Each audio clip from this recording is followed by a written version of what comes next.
Tem certeza? Absoluta, é uma palavra forte, hein?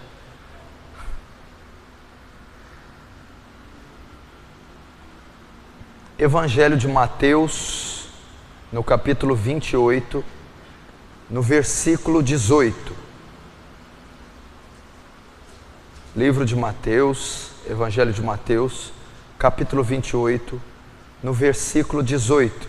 Diz assim: E chegando-se Jesus, falou-lhes, dizendo: É-me dado todo o poder no céu e na terra. Portanto, ide, ensinai todas as nações. Ou em outras traduções, fazei discípulos de todas as nações, batizando-as em nome do Pai e do Filho e do Espírito Santo, ensinando-as a guardar todas as coisas que eu vos tenho mandado. E eis que estou convosco todos os dias, até a consumação dos séculos. Amém. Olhe para cá. Essa passagem, esses 2 versículos que eu li, esses 3 versículos, falam da grande comissão mundial, da grande comissão. O que é a grande comissão? Jesus, aqui na altura do capítulo 28, no versículo 18, já tinha cumprido o seu ministério terreno, já tinha se manifestado em carne, já tinha sido tentado pelo diabo e manifestado sinais, prodígios e o reino dos céus, o reino de Deus, através da sua vida. Já tinha padecido, morrido na cruz, e aqui, dias depois dele ter ressuscitado, ele aparece aos discípulos e mais uma multidão de 500 pessoas, aproximadamente. E ele, antes de ascender aos céus, lhes passa uma tarefa, um comando. Ele os comissiona a quê? Ele dá um comando a eles. Portanto, ide e fazei discípulos em todas as nações, batizando-as em nome do Pai, do Filho e do Espírito, ensinando-as a guardar todas as coisas. Essa é a comissão. Esse é o comando que ele passou. E por que chama grande comissão? Porque essa tarefa, esse comando, essa missão foi passada a toda a igreja. E por que também é grande? Porque essa missão, esse comando foi passado para levarmos a todas as nações da terra. Essa é a grande comissão, o trabalho que a igreja tem na sua totalidade de ir portas afora e levar o evangelho, batizando as pessoas, fazendo discípulos, ensinando elas a guardarem todas as coisas. E um dos mandamentos, uma das ordens, das ordenâncias da grande comissão é: portanto, ide e fazei discípulos em todas as nações. Uma das tarefas então da grande comissão é fazer discípulos. Então é nisso que vai consistir a aula dessa tarde, discipulado. Vamos falar sobre discipulado, que é um mandamento, é uma ordem, é uma tarefa da grande comissão dada por Jesus. Fazer discípulos, discipular pessoas, formar pessoas. E discipulado, essa palavra é um derivado da palavra discípulo. A palavra discípulo, ela é originada da palavra grega matetes, que vem do verbo matanos, que significa aprender. Logo, o discípulo então é um aprendiz. Discípulo é um aprendiz. Um aprendiz de quem? Um aprendiz de Cristo. O que esse aprendiz deve então aprender? Esse discípulo que quer dizer aprendiz. Aprendiz de quem? De Cristo. Discípulo, então, de Cristo. O que ele deve aprender? Abra comigo em Efésios 4. Efésios 4:11. Diz assim, Efésios 4:11. Ele mesmo deu uns para apóstolos, e outros para profetas, e outros para evangelistas, e outros para pastores e doutores, querendo o aperfeiçoamento dos santos, para a obra do ministério, para a edificação do corpo, até que todos cheguemos à unidade da fé e a conhecimento do Filho de Deus, a varão perfeito, à medida da estatura completa de Cristo, para que não sejamos mais meninos inconstantes, levados em roda por todo vento de doutrina, pelo engano dos homens que conduzem com astúcia enganam fraudulosamente. Antes, seguindo a verdade e caridade, cresçamos em tudo naquele que é o cabeça.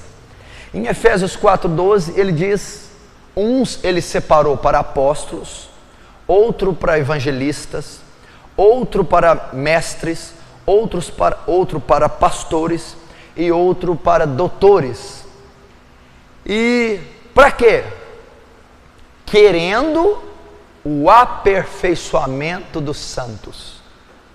Então os ministérios que Jesus constituiu na igreja, as funções eclesiásticas, as várias e diferentes funções eclesiásticas, da liderança, dos obreiros, tem um só propósito: a edificação dos santos. Quem são os santos? Os conversos, os convertidos, todos que fazem parte do corpo de Cristo, toda a igreja, a membresia, os fiéis, eles são os santos. Então o dever dos ministérios, seja ele qual for, o dever dele é aperfeiçoar os santos. O que é isso? O dever deles é discipular os santos, discipular as ovelhas. Essa é a nossa obrigação. E se o seu ministério, se você tem um ministério na igreja, se você ocupa alguma função e o seu ministério não tem aperfeiçoado os santos, não tem contribuído para o crescimento deles à estatura de Cristo, não tem feito eles crescerem espiritualmente, o seu ministério está em deficiência, em desobediência, ou ele não está focando o alvo correto. O alvo é aperfeiçoar os santos. Então toda a minha função na igreja, todas as diversas funções que o membro tem no corpo de Cristo, eles têm que estar cooperando para que a igreja, para que os membros, para que os conversos cresçam à estatura de Cristo, para que os membros sejam conformados à imagem de Cristo, para que os membros, as ovelhas, os novos convertidos cresçam espiritualmente. Isso é o discipulado. Isso é o dever da liderança. E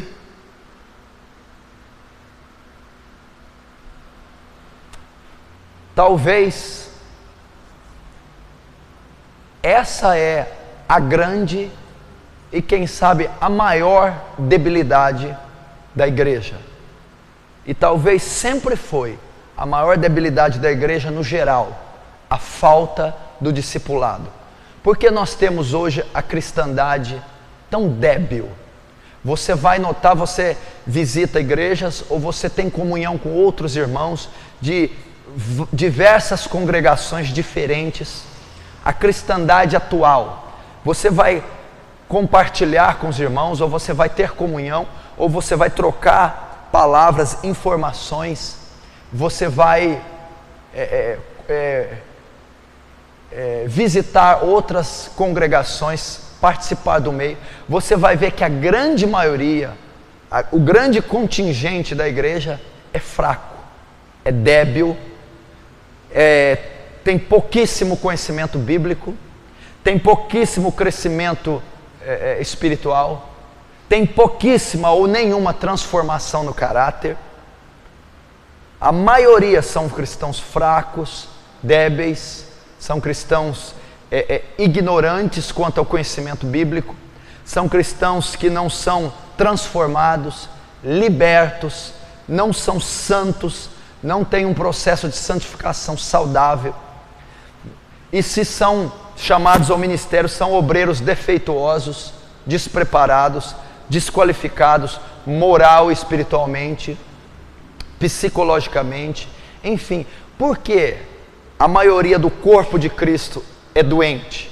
Porque é débil, é falha, por falta do discipulado. A maioria dessas igrejas, a maioria desses cristãos, você vai notar, não foi ou não é discipulado. E se é um discipulado fraco. A maioria nem sequer tem essa visão de discipulado. A maioria não tem na grade, nas atividades da igreja, ou no perfil da denominação, na tradição, o discipulado, corpo a corpo, membro por membro, o acompanhamento. E essa é a função dos ministérios, a edificação dos santos, fazê-los crescerem. Porque o termo de Efésios, o versículo vai terminar, para que todos cheguem até que todos cheguemos à unidade da fé e ao conhecimento do Filho de Deus, a varão perfeito, à medida da estatura completa de Cristo. Essa é a função dos membros. Então, se uma igreja existe com seus vários ministérios, mas o seu corpo não está crescendo a estatura, não está sendo aperfeiçoado, não está conformando a imagem de Cristo, não está tendo crescimento espiritual, ela está em desobediência e desacordo com a palavra, e ela não está cumprindo a sua real e verdadeira função ministerial, que é o aperfeiçoamento e crescimento dos membros. E isso tem sido raro. Temos visto uma cristandade fraca, doente, ignorante, por falta exatamente de cumprir o que Jesus ordenou na grande comissão, o que Jesus ordenou como regra e mandamento: ide e fazei discípulos, ensinando-os a guardarem todas essas coisas. O que é isso? Ensinando a guardar, formando eles, amadurecendo eles, os fazendo maduros. E nós notamos, há muitas congregações, denominações que não há discipulado, não há acompanhamento. Há muitas pessoas, o novo convertido, ele é evangelizado por um método bíblico ou não, mas pela misericórdia ele é salvo, por uma maneira individual ou coletiva, participando de um culto. Enfim, o evangelho chega a ele se rende, se dobra a Jesus. Mas na maioria das vezes, quando ele vem à igreja, quando ele vem para Cristo, ele não tem um acompanhamento, ou não tem um acompanhamento profundo, saudável. Então, há alguns novos convertidos há 1 ano na igreja que nunca foram discipulados. Isso é uma falha terrível, tremenda da igreja. Nesse 1 ano, 2, sem o discipulado, vai haver um crescimento nele pela sua individualidade. Ele vai ler a Bíblia, ele vai buscar conhecimento, ele vai se consagrar. Só que o crescimento pode ser débil, pode ser fraco, se não tiver um cristão maduro ao seu lado, acompanhando ele. E isso ocorre na maioria dos ministérios. Não há discipulado, não há contato com os novos convertidos. Muita gente quer propagar o evangelismo. Vão, preguem, ganhem almas, façam cruzadas evangelísticas, campanhas evangelísticas, missões. Então nós aí só vencemos uma parte da batalha: ide e pregai o evangelho. Então nós estamos pregando, nós estamos ganhando almas, nós estamos lançando a semente, nós estamos fazendo cruzadas evangelísticas, bases missionárias.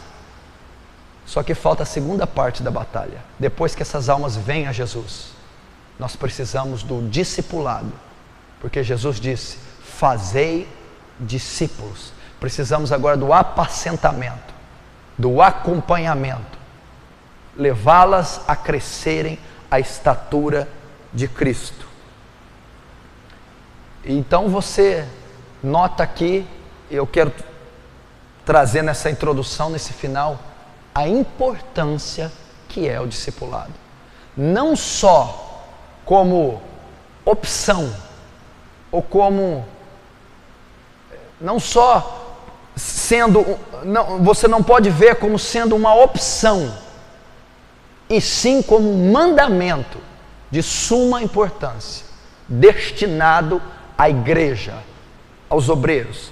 E Paulo, que foi o que escreveu as cartas, que são a espinha dorsal da teologia e os fundamentos da igreja cristã, diz a importância dos ministérios, diz o dever dos ministérios: discipular os conversos, os novos convertidos, formá-los.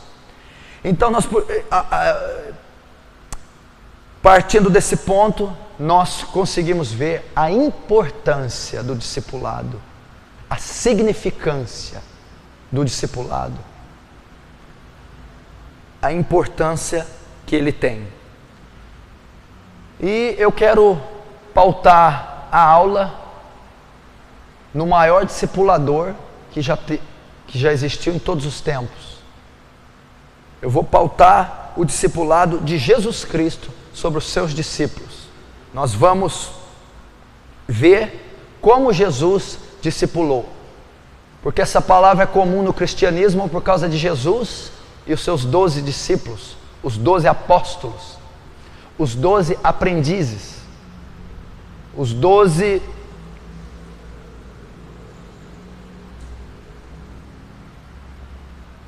ovelhas que Jesus ganhou e formou e enviou. E ele vai ser a base da nossa aula, o discipulado de Jesus. A aula vai consistir no discipulado de Jesus Cristo com os seus discípulos, e nós vamos aprender o método discipulado de Jesus. Qual o método? Como ele formou os seus discípulos, como ele aperfeiçoou esses santos, como ele ensinou eles, como ele fez eles crescerem à sua imagem e à sua própria estatura, como Jesus cumpriu o próprio mandamento que ele deu de formar discípulos, porque ele foi o melhor modelo do discipulado, e nós precisamos formar os discípulos. Então Jesus vai ser o modelo. Primeiro, no que consistia o discipulado de Jesus? Consistia nas Escrituras, pode colocar, na Palavra de Deus. Jesus discipulava seus discípulos baseado nas Escrituras. Põe na frente 2 Timóteo 3,15, 16 e 17. E pode abrir lá.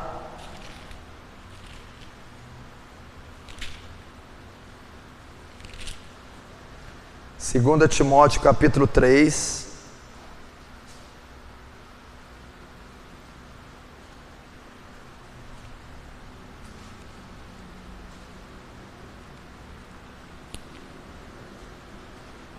Diz assim, Paulo escrevendo a Timóteo: e que desde a tua meninice sabes as sagradas letras, que podem fazer-te sábio para a salvação, pela fé que há em Cristo Jesus. Toda a Escritura, divinamente inspirada, é proveitosa para ensinar, para redarguir, para corrigir e para instruir em justiça, para que o homem de Deus seja perfeito e perfeitamente instruído para toda boa obra. Olhe para cá. Eu vou trazer 2 princípios só nessa aula, e são os mais fundamentais no discipulado. O primeiro é a escritura, o segundo é a oração. E o restante vai ficar para a próxima aula. Preste muita atenção. Todo ministério, todo discipulado tem que consistir todo o seu fundamento na escritura. Todo discipulado, todo ensino, toda a sua formação, aliás, tudo que você vai fazer para a formação do discípulo deve se basear nas escrituras. Não existe discipulado sem as escrituras, sem a palavra de Deus. O que tem ocorrido hoje? Muita gente acompanha o novo convertido, ou o discípulo, ou o membro, usando outros artifícios, fazendo social, usando psicologia, usando método cultural e familiar. Não, o discipulado deve ser pautado 100% nas escrituras. Por quê? Olha o que Paulo diz a Timóteo no versículo 17: para que o homem de Deus seja perfeito, perfeitamente instruído. O que é instruído? Para que o homem de Deus seja perfeito, perfeitamente discipulado, formado, para que ele cresça. Para quê? Para toda boa obra. Para toda. O discipulado deve ser 100% bíblico. Deve se pautar na escritura. E o que ocorre? Ocorre 2 coisas hoje. Muitas pessoas acompanham, discipulam as ovelhas, ou pautadas em cultura, em tradição familiar, ou em mera vida social, ou até em ciências humanas e sociais, ou não pautam discipulado em coisa alguma. Caminham com o discípulo, trazem bem-estar para ele, mas não ensina as sagradas letras, não ensina a palavra, não traz um discipulado baseado na escritura, no princípio bíblico. Todo o nosso conselho tem que ser baseado na escritura. Toda a direção que damos para uma ovelha tem que ser baseada na escritura. Toda conclusão que nós chegamos com uma ovelha deve se basear na escritura. Todo sim que falamos para ele deve ser baseado na escritura. Todo não deve se basear na escritura, na palavra de Deus. O melhor método de discipulado não é uma apostila, não é uma forma cultural, familiar, uma ciência humana. O maior método de discipulado e são as escrituras. É a palavra de Deus. Então, se você caminha com o discípulo, se você é responsável por discipulá-lo, por formá-lo, por levá-lo a crescer, ele não vai crescer a estatura de Cristo, ele não vai ser conformado à imagem de Cristo, ele não vai ser discipulado de forma correta e saudável. Isso não vai ocorrer, porque isso só ocorre quando o discipulado se baseia, se fundamenta na escritura. E ele diz aqui: para que o homem de Deus seja perfeito e perfeitamente instruído, para que ele cresça, para que ele seja discipulado, para que ele seja formado, para toda boa obra, em todas as áreas da vida dele, em todos os setores. A Bíblia é suficiente, e a Bíblia é o único manual de discipulado eficaz. É a palavra de Deus. Lembre-se disso. Agora, se o seu ministério não consiste na escritura, ele está errado e ele não vai colher resultado. Não vai colher fruto. A alma continuará débil, fraca, oscilando na fé. Quantos cristãos débeis nós não encontramos? Oscilam na fé. O emocional abalado, seu caráter não foi transformado, porque não está sendo aplicado no dia a dia dela princípios bíblicos. Como é que eu lido com meu marido? Discipula baseado na escritura. Como é que eu lido no meu trabalho agora que me converti, com o meu dinheiro? Discipula conforme a escritura. Como é que eu lido com o meu dia a dia, com a vida cotidiana? O discipulador, o mestre, evangelista, pastor, que vai aperfeiçoar aquele santo, vai aplicar conceitos bíblicos para cada e para determinada função diferente de cada uma. Cada área, cada situação do cotidiano dela, você vai aplicar um princípio bíblico.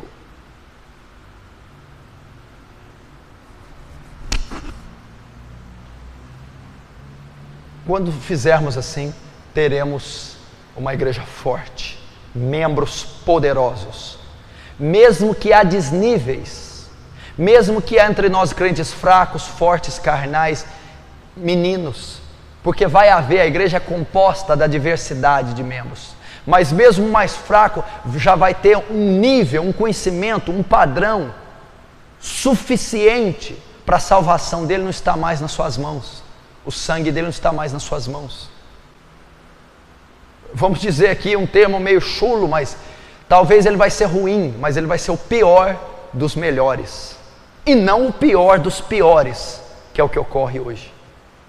Aplica conceito bíblico no seu discipulado. Meu irmão, como se vestir, ensina a ovelha a se vestir baseado na escritura, isso é discipulado. Como ela deve proceder com a boca, com a língua, ensina conceitos e princípios bíblicos. Quer saber como usar a língua? O livro de Provérbios inteiro. Como ela deve portar como governo, de quem essa esfinge? De César. Dai a César o que é de César, o que é a Deus, e a Deus o que é de Deus. Olha o conceito bíblico. Porque você tem que entender que a pessoa, o membro, quando vem para Cristo, ele foi formado 100% com conceito cultural, social, ímpio, familiar, que é totalmente uma contracultura à cultura da Bíblia. Então ele vai vir com uma mente, com uma estrutura emocional, psicológica, ímpia, corrompida, ensinada por esse sistema corrupto. E como deve ser a formação dele?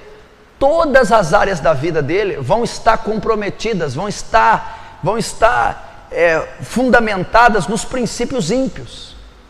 O conceito bíblico, ele vai atuar para mudar o conceito ímpio do novo convertido em cada área. Por isso eu devo ensinar. Há muitas pessoas que estão na igreja há 1, 2 anos e ainda aplicam conceitos ímpios na sua vida cristã. Por quê? Porque não foram discipulados de forma bíblica. Porque não foi aplicado o conceito. Por exemplo, muitas pessoas estão na igreja e pensam em divórcio quando brigam. Não foram ensinadas para ela que o casamento é vitalício, que Deus só permite a separação mediante a traição. E se separarem, a Bíblia não dá direito para casar, é vitalício. Só no caso de viuvez que eu posso ter o segundo casamento. E muitas pessoas se separam sem ser adultério, casam-se de novo, porque não foi ensinado, não foi aplicado nelas o conceito bíblico, não foram discipuladas biblicamente. Mas muitas não fazem por mal, porque esse conceito é o do mundo, é uma cultura mundana, casa, descasa, e ela vem para a igreja, ela traz isso, e ela desde da sua infância, ela acha que tudo ia ser normal, porque ela vive num mundo onde todo mundo faz isso. E o que vai mostrar para ela que ela está errada? O que vai mostrar que esse conceito é corrupto? O que vai mostrar que isso é pecado? Somente quando for aplicada a ela a palavra de Deus. Somente quando o discipulador, o obreiro, o ministro ensiná-la, formá-la segundo o conceito bíblico. Está vendo a importância? Então, na sua caminhada com seus discípulos, a congregação que você cuida, os ministérios que você ocupa, aonde você trabalha com gente,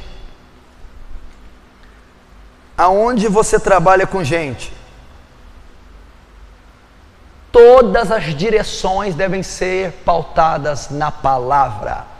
Cada deficiência do membro, cada pecado que ele ainda manifesta cada área no seu caráter que ainda é debilitada. Você deve aplicar um conceito bíblico.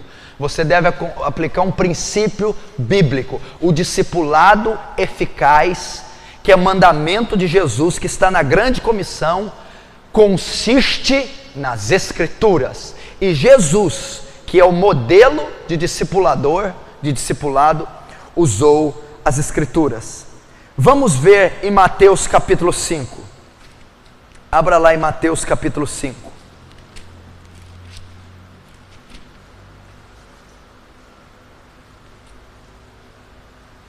Mateus capítulo 5, versículo 1 diz assim: Jesus, vendo a multidão, subiu ao monte e, assentando-se, aproximaram-se dele os seus discípulos, e abrindo a boca os ensinava, dizendo... Olha Jesus no Sermão da Montanha discipulando. Jesus está discipulando aqui, ó. E abrindo a boca os ensinava. Vamos agora para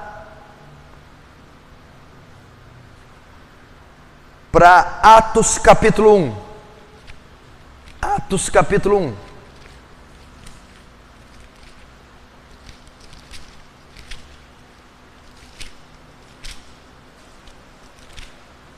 Atos capítulo 1, versículo 1. Fiz o primeiro tratado, ó Teófilo, acerca de tudo que Jesus começou não só a fazer, mas a ensinar. É ensinar. O que Jesus ensinava? Vamos ver. Volte em Mateus capítulo 4. Mateus 4. Vamos ver. 4:23. E percorria Jesus toda a Galileia, ensinando nas suas sinagogas e pregando o evangelho do reino de Deus. Como é que é? Como é que Jesus discipulava? Subiu no monte da Galileia para ensinar, para discipular. Lucas escrevendo Atos a Teófilo, dizendo não só o que Jesus continua a fazer, mas a ensinar. O que ele ensinava? No que se pautava o discipulado de Jesus? Ensinava e pregava o evangelho. Jesus ensinava as Escrituras, discipulava baseado nas Escrituras, na palavra de Deus. Não só fazia. Olha que tremendo essa parte de Atos 1, olhe para mim. Não só fazia. Você faz muito, leva e traz o discípulo de carro, paga comida para o discípulo, faz de fraco, caminha, chora, dorme com o discípulo, tudo bem. Mas Jesus não só fazia, alimentava a multidão, abria o olho do cego, curava o leproso, mas Jesus ensinava, aplicava o conceito bíblico nas almas. Às vezes nós estamos fazendo muito, estamos ensinando pouco. E o ensinar tem mais efeito que o fazer. Jesus fez a 10 leprosos, 9 não foram salvos. E os que Jesus ensinou e não fez nada, foram salvos. Então o ensinar tem mais importância do que o fazer. Nós achamos que o nosso ministério vai consistir em boa vontade, em ações. Ele não pode. Portanto, ide o mundo perdido. Portanto, ide e fazei algo pelo mundo. Não. Ide e pregai.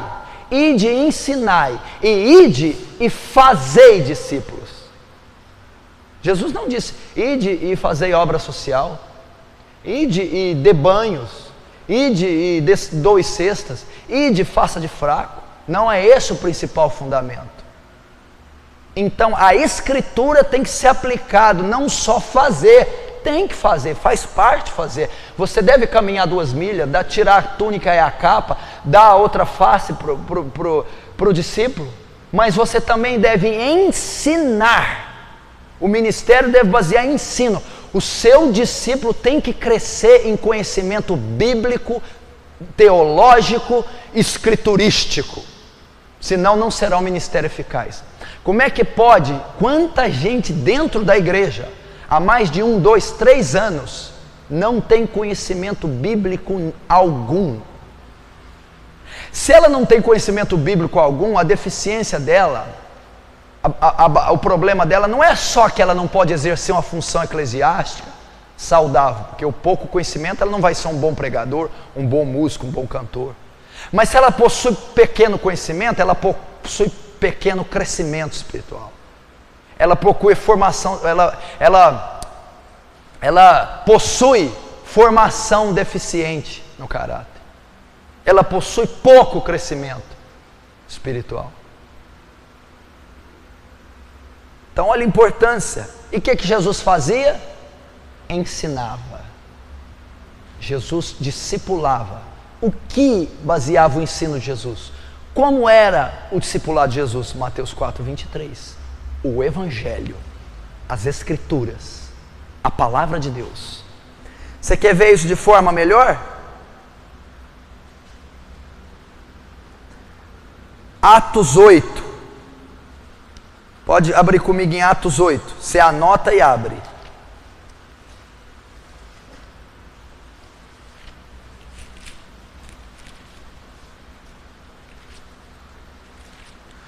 Atos capítulo 8, versículo 29. E disse o Espírito a Filipe: chega-te junto a esse carro. 30. E correndo Filipe ouviu que lia o profeta Isaías e disse: entende tu o que lês? E ele diz: como poderei entender se alguém não me ensinar? E rogou a Filipe que subisse com ele e assentasse. Até aí, olhe para cá. Está vendo o eunuco? Por que o eunuco Etíope estava lendo Isaías? Porque ele cria no Deus de Abraão. Ele professava fé no Deus de Abraão. Correto? Trazendo para os nossos dias, o eunuco era convertido.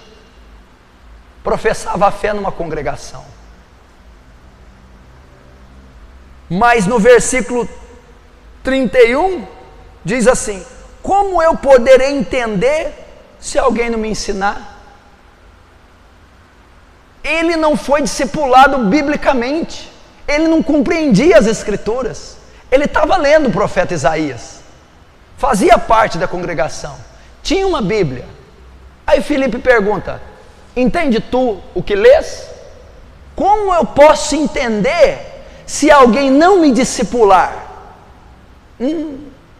Quanto eunuco não está dentro da igreja? Quanto eunuco não está? Como é que eu vou compreender o Evangelho? Como é que eu vou abandonar esse pecado? Como é que eu vou ser forte se ninguém me ensina as Escrituras? Tem alguém que está me ouvindo aqui, ou que vai me ver pela fita, que tem discípulos assim? Como eu posso entender se ninguém me ensina? Então, que mostra claramente a deficiência da igreja atual. Ele já lia o profeta Isaías. Ele já tinha fé em Yahvé, em Jeová, no Deus de Abraão. Trazendo para nós, já era converso, já era membro, mas não era discipulado, não foi discipulado, e não foi discipulado através e com as Escrituras. Não consistiu na Escritura. E ele diz: eu não entendo, porque ninguém me ensina. Nós precisamos ensinar. Nós precisamos discipular baseado na Escritura. O fundamento do discipulado tem que ser Bíblia, Palavra de Deus. Eu tenho que ensinar a razão da fé para o novo convertido: pecado original, plano de redenção, nascimento virginal de Jesus, sofrimento sacrificial, morte expiatória, ressurreição, ascensão e justificação em Romanos. Se o membro está dentro da igreja e não sabe nada disso, ele não é convertido. Ele não sabe o princípio básico da fé cristã, que é esse. Eu tenho que ensinar primeiros passos na fé: arrependimento, batismo. Meu Deus do céu, crescimento, santificação, transformação, regeneração do caráter, arrebatamento, vida eterna. Sem esquecer o juízo final, o trono branco.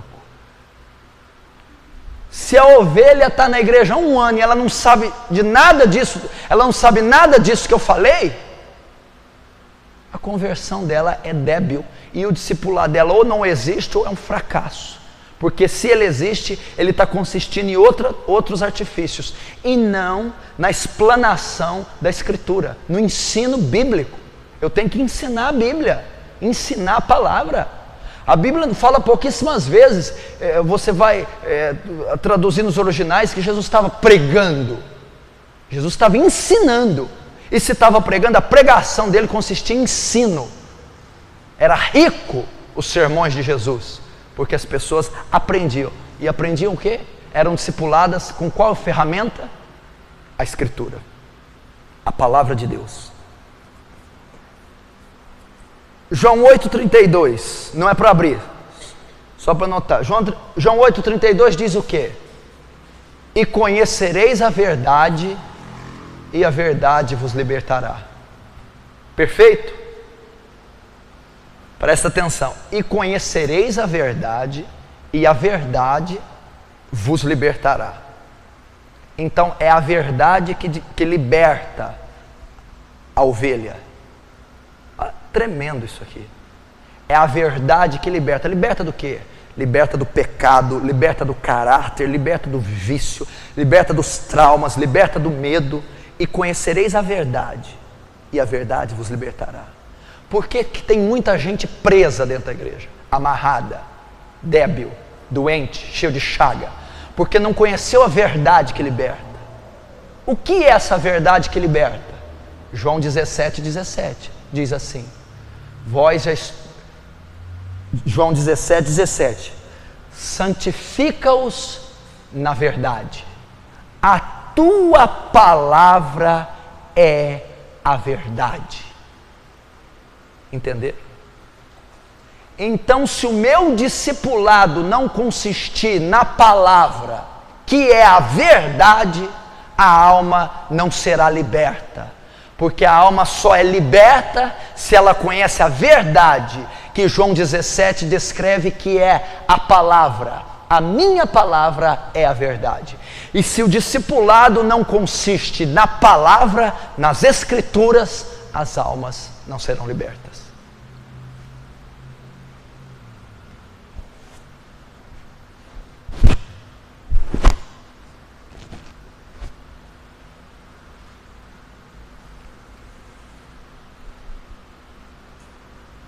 Entenderam? Um dos versículos mais clássicos das Escrituras, João 8,32. E conhecereis a verdade, e a verdade vos libertará. Israel estava sob um jugo de Roma, sobre o jugo do inferno, da condenação, sobre o jugo das enfermidades, sobre o jugo da corrupção degenerada do seu caráter, pela lei do pecado. E Jesus disse: quando vocês conhecerem a verdade, ela vos libertará das maldições, das pragas, do juízo, da peste, da dor, da assolação. O que é a verdade? João 17, santifica-os na verdade, a sua palavra é a verdade. Então, se eu vejo um membro de algum tempo na igreja, ele está preso ainda, ele está debaixo de um jugo, de uma maldição, de um fardo, é porque o acompanhamento dele não está pautado na palavra que liberta. As Escrituras são as Escrituras, somente as Escrituras. Olha que coisa interessante. Põe aí Isaías 55:11. Isaías 55:11.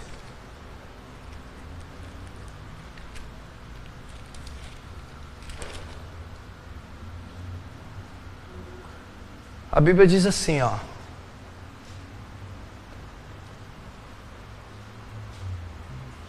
Porque assim como descem as chuvas e a neve dos céus, e para lá não tornam, mas regam a terra, e fazem produzir brotar da semente ao semeador e pão que come, assim será a palavra que sair da minha boca.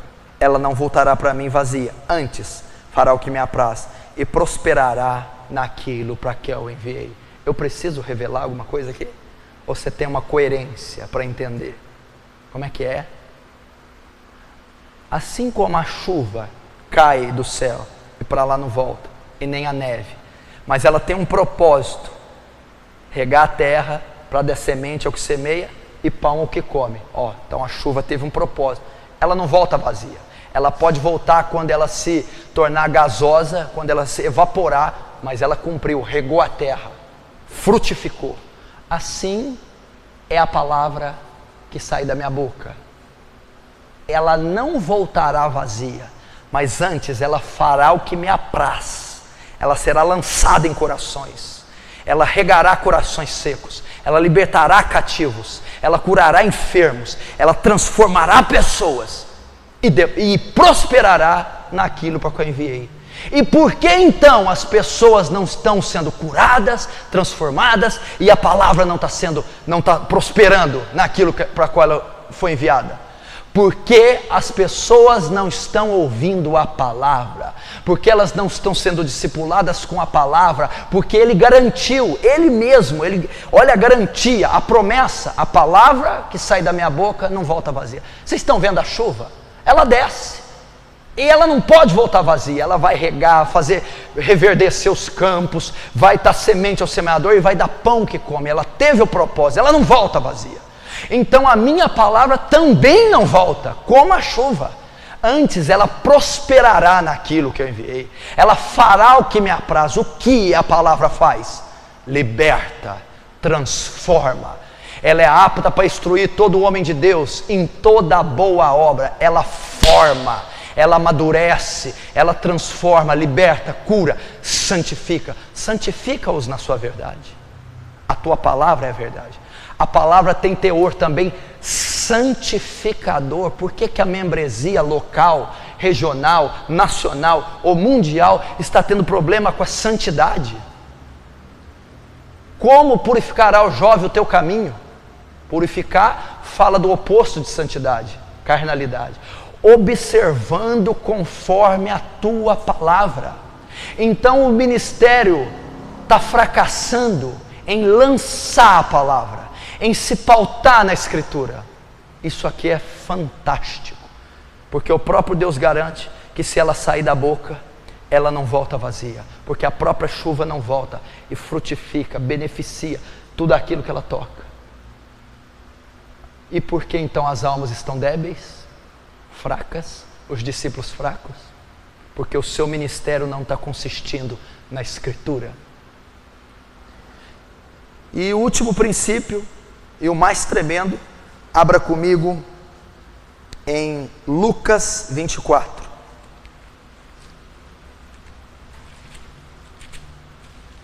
A passagem dos dois discípulos para Emaús, para uma aldeia chamada Emaús.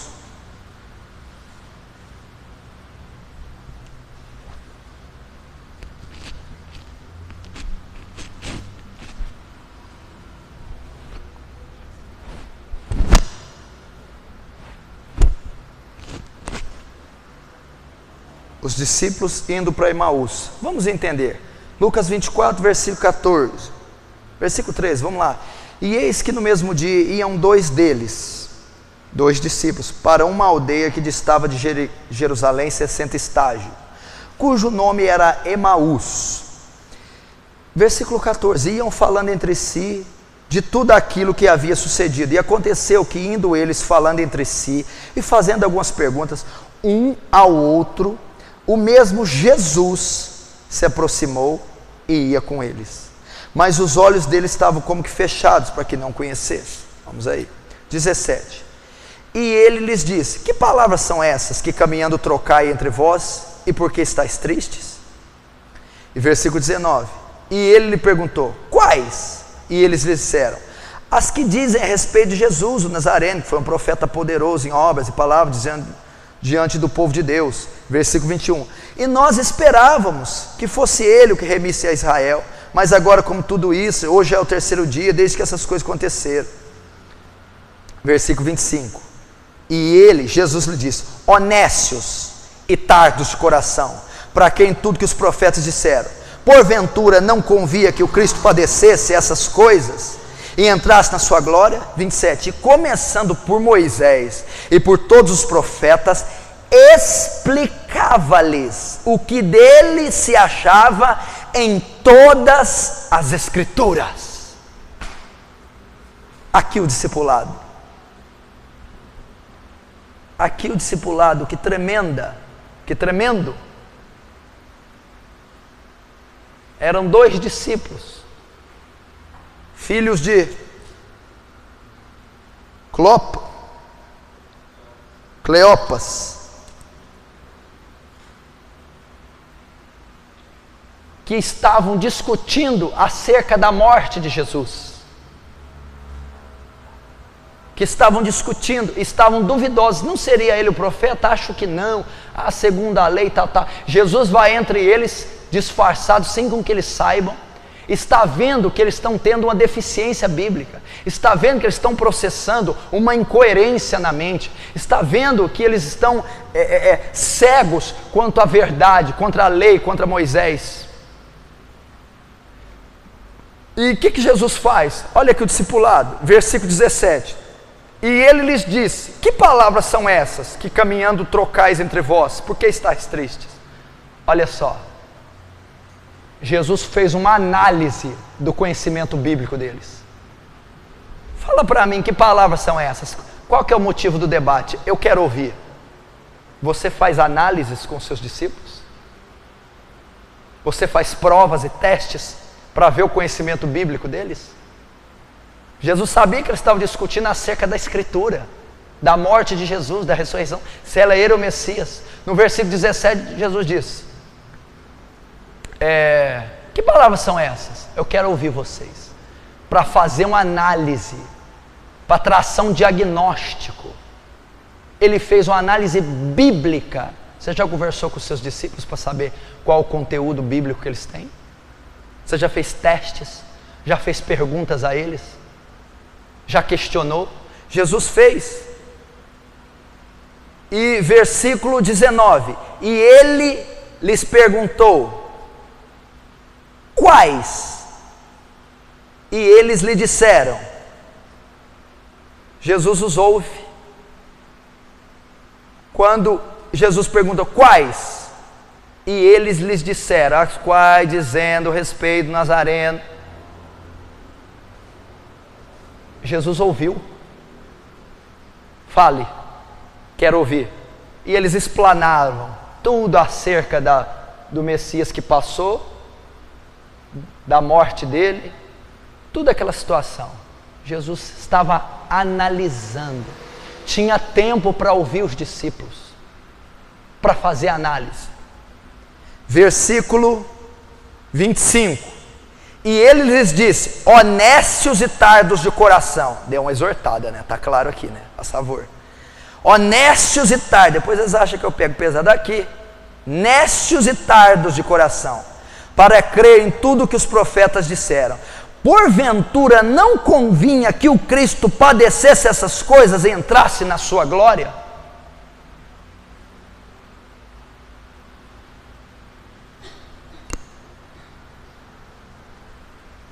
Pergunta, ouve, faz uma análise e corrige.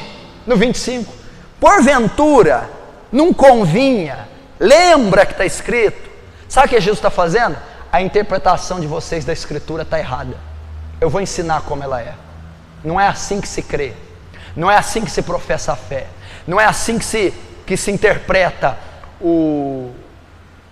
a escatologia. Aí Jesus: não é assim, nécios e tardos, está errado. E depois ele corrige. Não convinha que o Cristo padecesse. Onde estava escrito isso? Na lei e nos profetas. Jesus corrigiu e ensinou. Vocês têm que fazer isso. Vocês têm que corrigir, analisar, ouvir, fazer um teste e depois corrigi-los. E depois de corrigi-los, ensinar a maneira certa. Foi o que Jesus fez.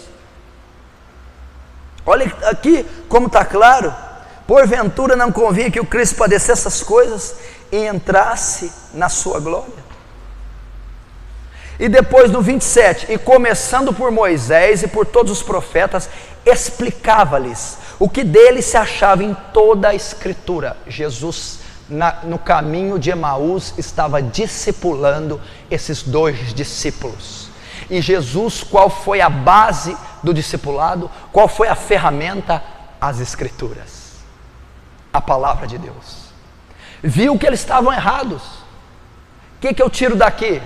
Pode ser discípulos nossos, eram discípulos de Jesus, estavam errados, estavam equivocados, não tinham conhecimento profundo. Jesus vem para corrigi-los, discipulá-los. Se discípulos de Jesus poderiam estar errados, quanto mais nós.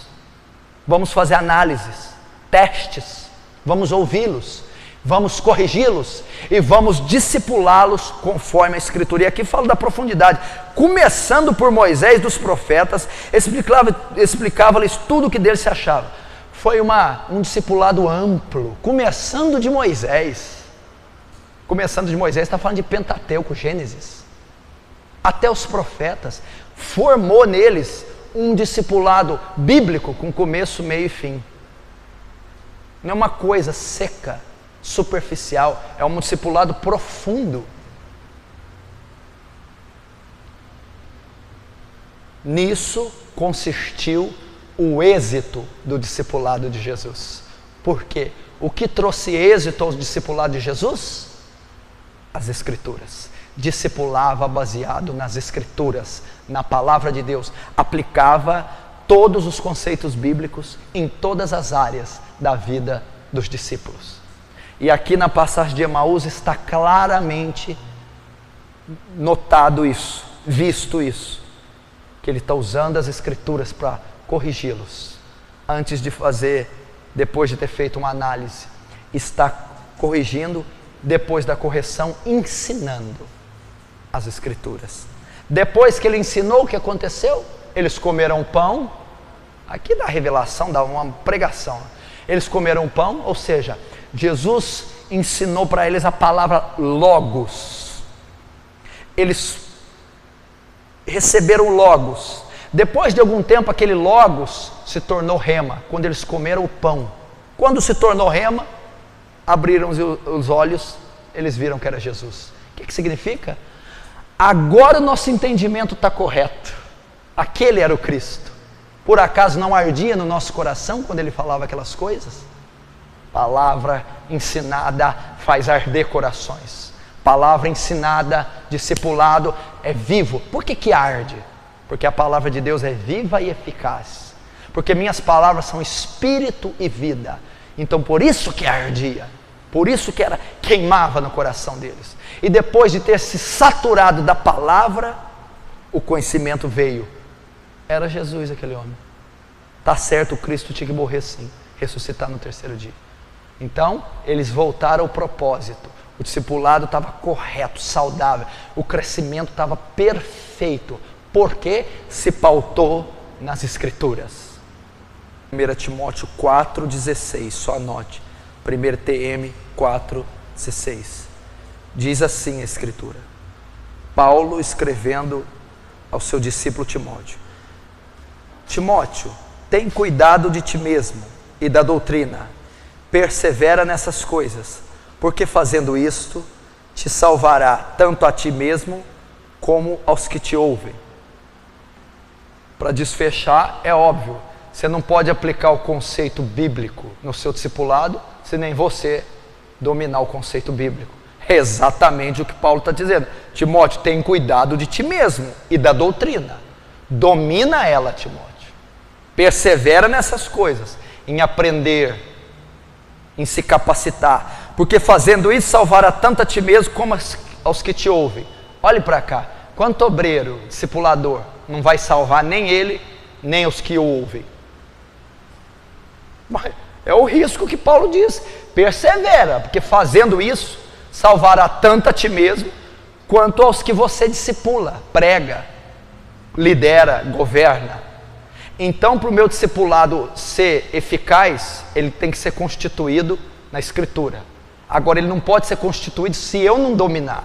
Então, o obreiro tem o dever de atender a advertência que Paulo deu a Timóteo. Timóteo, tem cuidado de ti mesmo. Aplica na tua vida. Cresce em conhecimento, em graça, em sabedoria, em caráter. E da doutrina, palavra, se capacite. Pois fazendo isso, você conseguirá ser salvo e ainda salvar, formar, crescer. Então, querido, se você ainda é deficiente biblicamente, procure crescer, procure conhecimento, se capacite, se prepare, que é o que temos estudado, que é o título da escola, obreiro aprovado. Timóteo procura apresentar-te aprovado como obreiro que não tem do que se vergonhar, que maneja bem a espada da verdade, que domina a Escritura, que é hábil, que tem habilidade, conhecimento bíblico.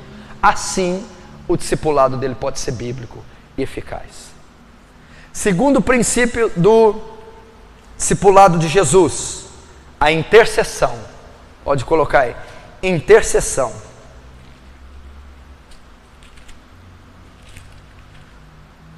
Na frente de intercessão, Lucas 22, 31 e 32. E você pode abrir também, Lucas 22. Olhe para cá. Segundo princípio, então, do método discipulado de Jesus. O maior discipulador que já existiu e o modelo de discipulador. Porque a reunião está consistindo no discipulado. Como é um discipulado eficaz? Primeiro, tem que ser pautado nas Escrituras. Tudo deve ser dirigido conforme as Escrituras. E Jesus usava as Escrituras em todo o seu discipulado. Segundo princípio que levava Jesus a ter êxito no discipulado. Porque o discipulado de Jesus era eficaz, poderoso, profundo. E o que faz um discipulado colher fruto, colher resultado? Segundo princípio, a intercessão. Lucas 22, 31 e 32 diz assim: que coisa fantástica o zelo e o cuidado de Jesus. Versículo 31. Disse também o Senhor: Simão, Simão, eis que Satanás vos pediu para vos cirandar ou peneirar como trigo. Mas eu, Jesus, Simão, roguei por ti, para que a tua fé não desfaleça, e tu, quando te converteres, confirma teus irmãos. Olhe para cá, que declaração, que coisa espantosa. Pedro aqui está sendo avisado que vai negar Jesus. Satanás pede permissão para peneirar, para provar, para tentar os discípulos, para tentar Pedro. Pedro então está passando por dificuldade. Pedro vai entrar numa crise, num vale. Pedro era o quê? Um dos discípulos de Jesus. Pedro estava debilitado, ia sofrer consequências dessa revelação. Jesus, sabendo disso, o que ele fez? Pedro, Satanás pediu permissão para te peneirar, mas eu roguei por ti, eu estive intercedendo por ti, Pedro, eu estive orando por ti, Pedro. Para quê? Para que a tua fé não desfaleça, Pedro. Mas Jesus não estava bom ficar o dia inteiro com Pedro, ensinar a Escritura o dia inteiro, multiplicar pão para Pedro, salvar, cuidar, levar Pedro para morar? Jesus, não é suficiente. O discipulado eficaz tem que contar com a intercessão. O que Jesus está querendo dizer?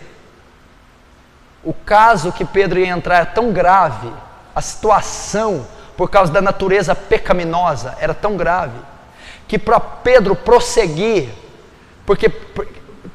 que para Pedro crescer, amadurecer, não era necessário, não era suficiente, só as outras atividades e afazeres do discipulado. Precisava agora da obra sobrenatural, do Espírito Santo, formar, convencer do pecado, transformar, fortalecer, levantar, para que o discípulo cresça, para que o discípulo amadureça. E como é feito isso? Através da oração, da intercessão. Jesus sabia disso. E ele disse: Pedro, eu roguei por ti, para que tua fé não se desfaleça.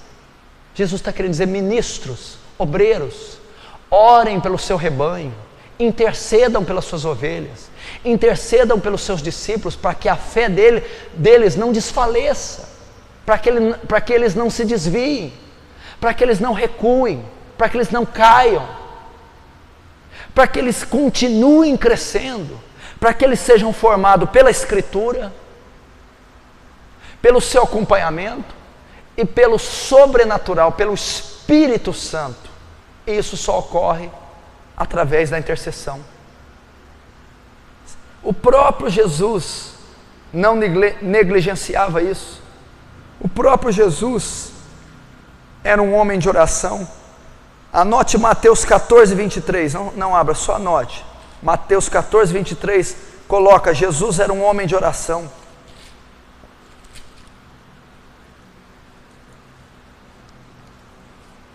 Olha o que diz: e despedida, vamos 22, e logo, Mateus 14, 22, e logo ordenou Jesus que os seus discípulos entrassem no barco e fossem adiante para outra banda, enquanto despedia a multidão. Agora olhem para mim. E despedida a multidão, subiu ao monte para orar à parte, e chegando já à tarde, estava ali só. Jesus cultivava o hábito de orar. Jesus era um homem de oração. O que Jesus foi fazer? Despediu a multidão, foi para um lugar, para um monte, se isolou e ali esteve só. Jesus foi interceder pelos seus. Jesus foi orar pelo seu povo. Jesus foi interceder para os seus discípulos. Nós temos que nos retirar para orar para o nosso rebanho. Um pastor, um ministro, um obreiro que não zela pelas suas ovelhas, discípulos, em oração, não é um homem honesto. Não está falando sério com o seu ministério. Não está levando a sério o seu ministério. Jesus deixava tudo e todos para estar só, para interceder pelo seu povo, pelo seu rebanho e para a formação dos seus discípulos. É importantíssimo num discipulado a intercessão. A intercessão, você tem que aprender a orar pelos seus discípulos de dia e de noite, todos os dias. Eles só serão bem discipulados, bem formados, se você interceder. Por quê, pastor? Porque, querido, você vai trabalhar e fazer o máximo que você puder para os seus obreiros, discípulos, ovelhas. Mas aquilo que você não conseguir mais fazer, onde o seu braço não alcançar mais, onde terminar o seu limite, através da intercessão, o braço de Deus alcança. Começa o de Deus. Através da sua oração você consegue. Por isso é importantíssimo a intercessão. E às vezes você tem passado todos os tópicos. Eu ensino o princípio bíblico, eu ando junto, eu caminho, carrego a ovelha, mas eu não sou um intercessor nato dela. Eu não sou um intercessor assíduo dela. Eu não estou orando para formação, crescimento, abandono do pecado, transformação dela. É muito importante. Você está vendo a debilidade das igrejas? Quem está praticando isso? Veemente. Eu não estou dizendo esporadicamente, temporariamente. Estou dizendo como prática ministerial, como conduta de vida. O princípio bíblico em cada área da vida. A intercessão ferrenha, particular, individual, detalhada para cada ovelha.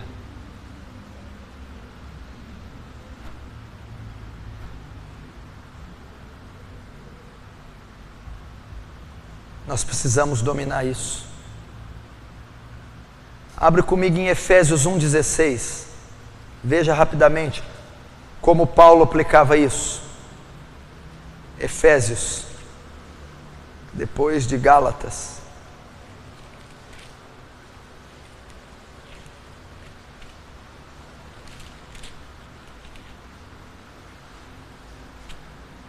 Efésios 1,16 diz assim: não cesso de dar graça a Deus por vós, lembrando-me de vós nas minhas orações.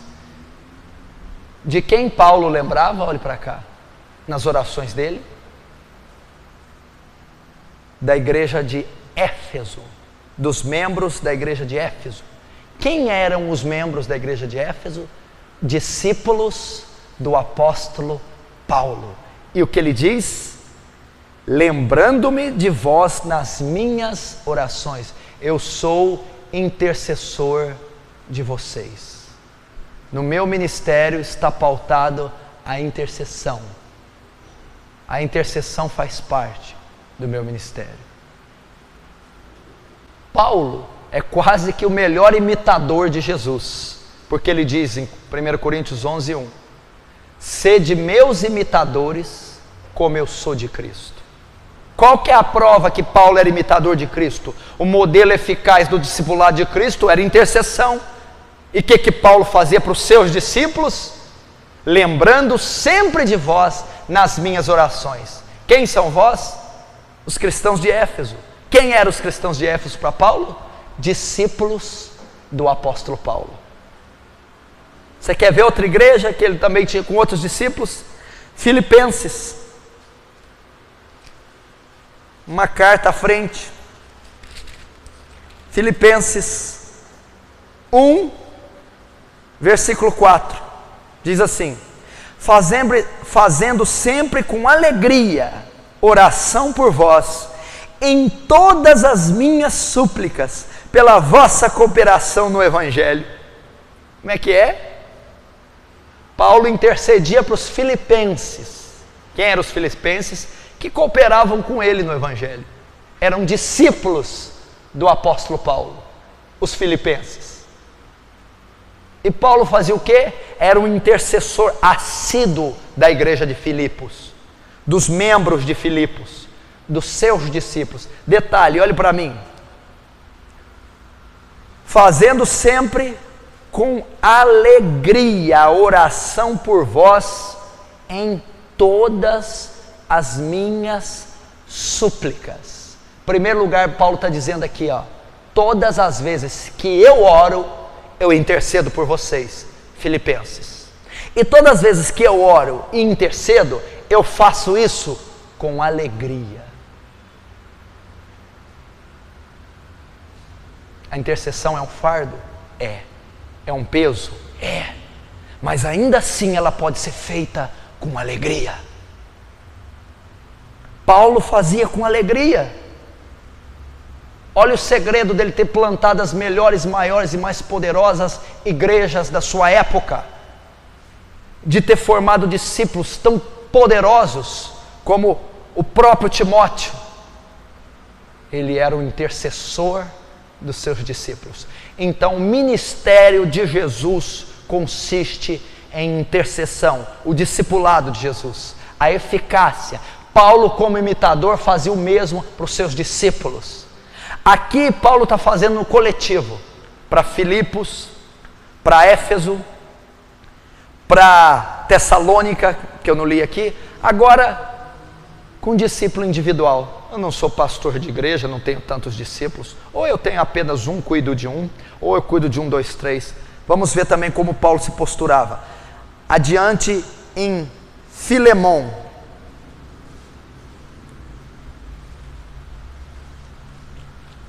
Passa Timóteo, Tito, Filemon. É antes de Hebreus. Filemon. Filemão capítulo 1, versículo 4. Graças dou ao meu Deus, lembrando-me sempre de ti nas minhas orações. Aqui ele está usando singular, de vós para o povo, todos das igrejas. Agora aqui para o discípulo individual, para Filemão. Filemão, eu dou graça ao meu Deus e eu lembro-me de ti nas minhas orações. Filemão, eu sou um intercessor seu. Eu intercedo por você e escrevo isso. A autoridade do camarada para escrever, porque se ele não fosse intercessor, como é que ele escreveria isso? E iria para o canon, e seria modelo bíblico para 2 milênios, quase 2 milênios. Impossível, se ele não fizesse. Então Paulo era um intercessor dos seus discípulos, primeiro para o coletivo, para os discípulos de Filipos, de Éfeso, da Galácia, da Tessalônica. Agora individual, tem 1, 2, 3, grupo de jovem, líder de mocidade, líder de louvor, discípulas irmãs, as senhoras. Também no individual Paulo intercedia. Filemão, a carta é só para você, Filemão, não é para uma igreja, é só para você, meu fiel discípulo. Olha, guarde no teu coração, eu sou teu intercessor, Filemão.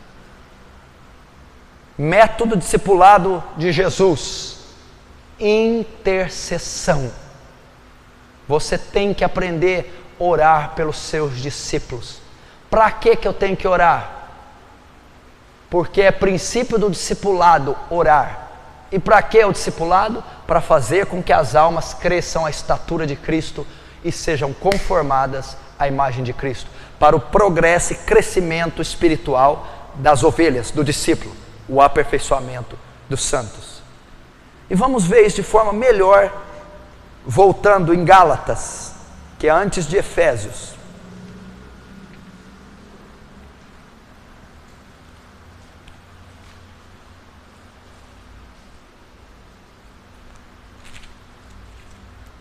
Gálatas, capítulo 4.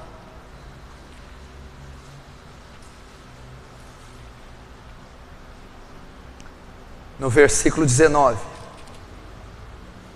Meus filhinhos, por quem de novo sinta as dores de parto, até que Cristo seja formado em vós. Olhe para cá. Paulo está falando de discipulado, igreja. Meus filhinhos, os crentes da Galácia, por quem de novo eu tenho uma aliança, eu tenho um relacionamento com vocês. Sofro dores de parto, até que Cristo seja formado. Não foi formado ainda. Vocês estão no processo de discipulado. Vocês estão crescendo. Eu estou discipulando vocês. Para que você está discipulando nós, Paulo? Para que nós sejamos conformados à imagem de Cristo.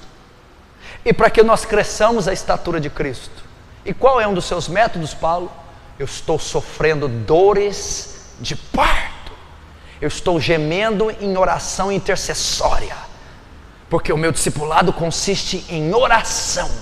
E através de oração, vocês vão crescer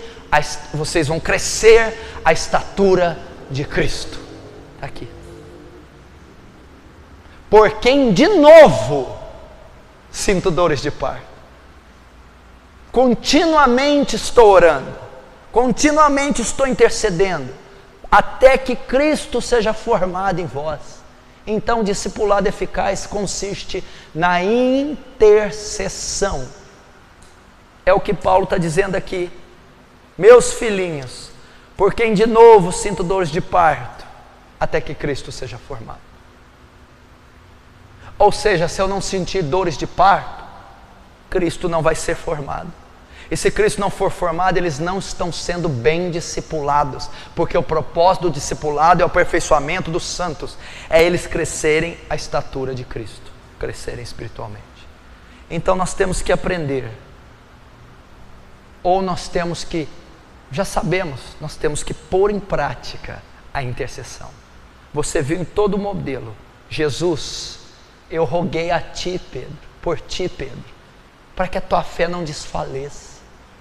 Eu sou um intercessor seu, Pedro. Eu oro por você, Pedro, mesmo você andando comigo, vendo meus sinais, tendo conhecimento bíblico, não basta, Pedro, eu preciso interceder por você. Seguramente, Pedro, olha o quanto Pedro oscilava, era fraco, era débil na fé. O que fez Pedro se fortalecer? Caminhar com Jesus 3 anos e meio, e a intercessão de Jesus, porque lá já em Atos e nas cartas de Pedro, Pedro já é forte, Pedro já é sólido, Pedro já é maduro. Por quê? Porque alguém ensinou as escrituras a Pedro, e alguém sentiu dores de parto por Pedro, Jesus. Quando ele diz, roguei por você, Pedro, você vai estar crescendo. E Paulo, também com a igreja da Galácia, disse assim: eu só vou conseguir formar Cristo em vocês, o discipulado só vai ser concluído se eu for um intercessor. Nós precisamos de abrir cultos de intercessão na igreja. Nós precisamos de selecionar intercessores. Precisa se levantar intercessores na igreja.